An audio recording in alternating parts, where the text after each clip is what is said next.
Good evening. This side Rahul Magan here as a Group Chief Executive Officer, Treasury Consulting, and also a venture capitalist.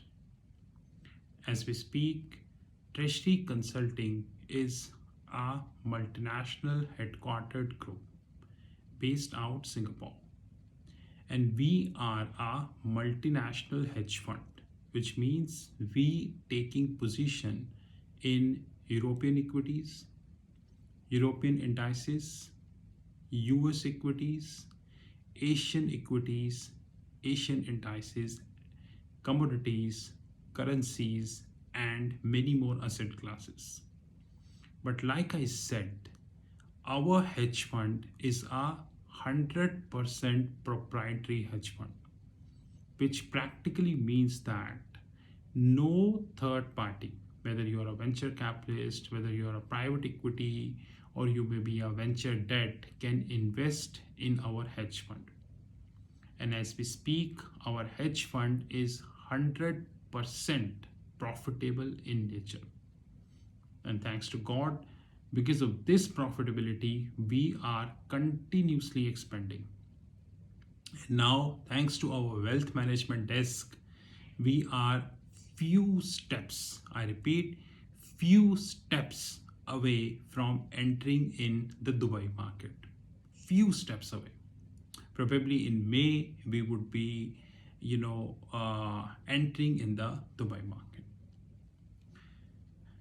Today, I would be covering a very important topic, rather, a important news which just released in the market. Like I always said, many of you who knew me personally, that I worked as a corporate treasurer in American companies for 10 years. As a corporate treasurer, I dealt with almost all banks of the globe, you name, whether it's a Goldman Sachs, JP Morgan, Citi, Standard Chartered, Morgan Stanley, Barclays, HSBC, ANZ, HDFC, almost every. Even now, I am dealing with most of the banks, financial institutions, because now Treasury Consulting is a hedge fund. But one difference which American banks always have as compared to Indian banks is they think beyond convention. And this is the reason why American banks stood at a valuation which none of the Indian bank even dare to think. None of the Indian bank dare to think. So when we speak about one of the bank, rather a top bank known as Goldman Sachs, 150-year, 150-year old institution, then Goldman Sachs 10K. Now in US, we don't call this as an annual report. We call this as a 10K. I know that in Indian MBA institution, no one teaching the 10K because people hardly bother. In fact, 90% of you haven't even thought about what the hell is 10K is all about. But American companies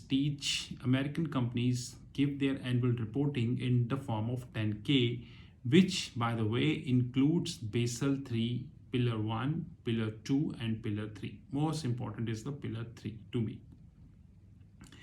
Goldman Sachs is having an asset book of near about $1 trillion, bit higher than 1 trillion, and their derivative book is also 1 trillion.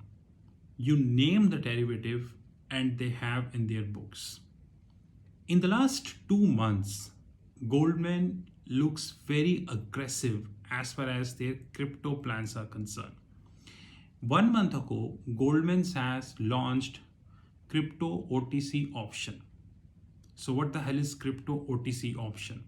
OTC stands for over the counter, which means that suppose you are a big HNI, big high net worth individual, just simplistically assuming Warren Buffett, and you believe that Bitcoin, which is currently at 39,000, it might go to 45,000, hypothetically assuming, and you don't want it to take a future contract on that because futures are subject to market risk. or you don't want to take a CFD. CFD stands for contract for differences.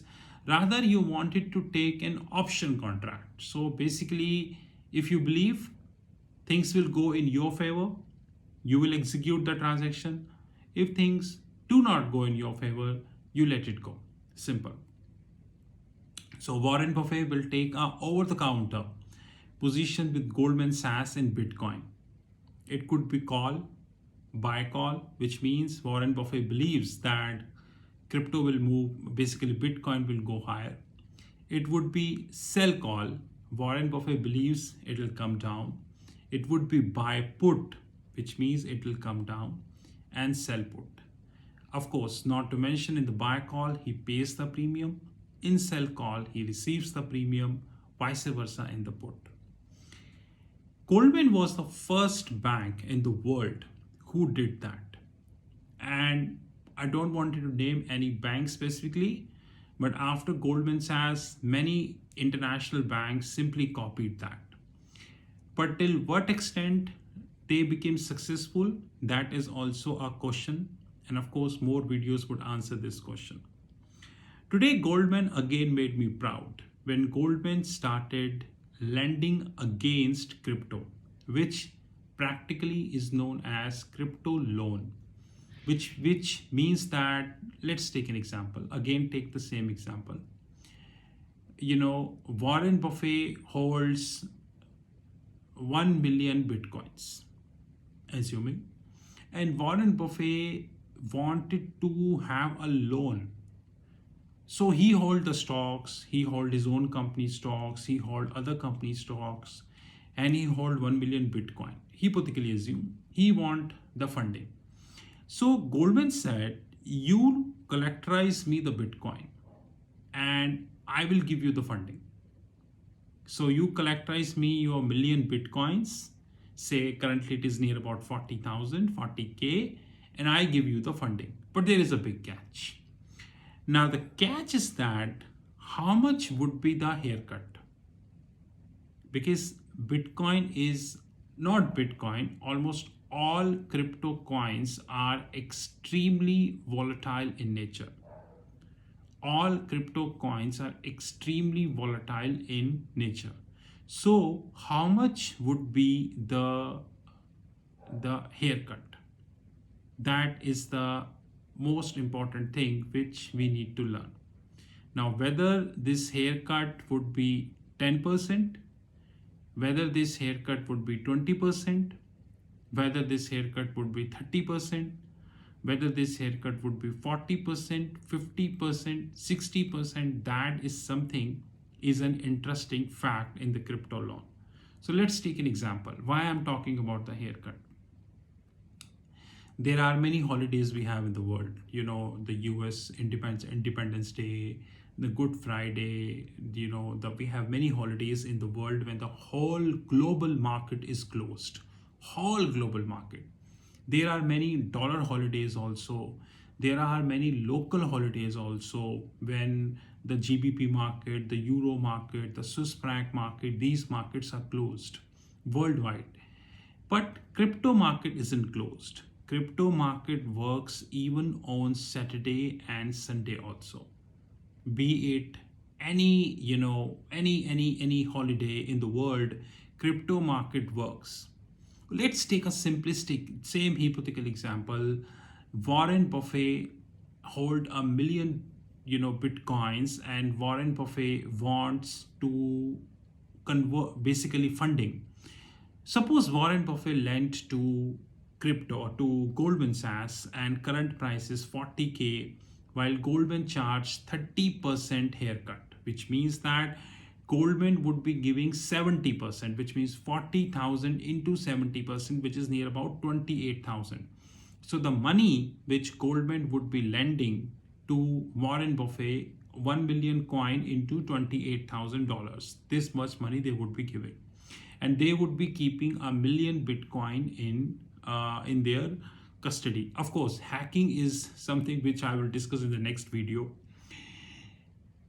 Suppose after 2 days, Sunday, there is a new scheme, hypothetically, I repeat, hypothetically, China say I am banning the Bitcoin in my country because they have their own CBDC, which is central bank digital currency. In 2 seconds, Bitcoin will come to 20,000. While Goldman, who had already taken a haircut of 30%, which means lent 70%, they even after 30% haircut, Goldman is in trouble because the Bitcoin is at 20,000 while they landed at 28,000. It means $8,000 more as compared to the current price. This is a very unique question, which is something probably, if not now, in the near future, we will get to know. But having said that, we need to appreciate one thing, that Goldman Sachs is getting extremely active in the digital push. By digital push, I mean the Goldman Sachs is first who did the crypto OTC, and now the same Goldman Sachs is going with the crypto loan. I once again say that American banks are far-sighted in nature, and that's a very important thing. I congratulate Goldman for thinking far-sighted. This is Rahul Magan from Treasury Consulting Group. You knew my personal number 9899242978. I repeat 9899242978. Talk soon.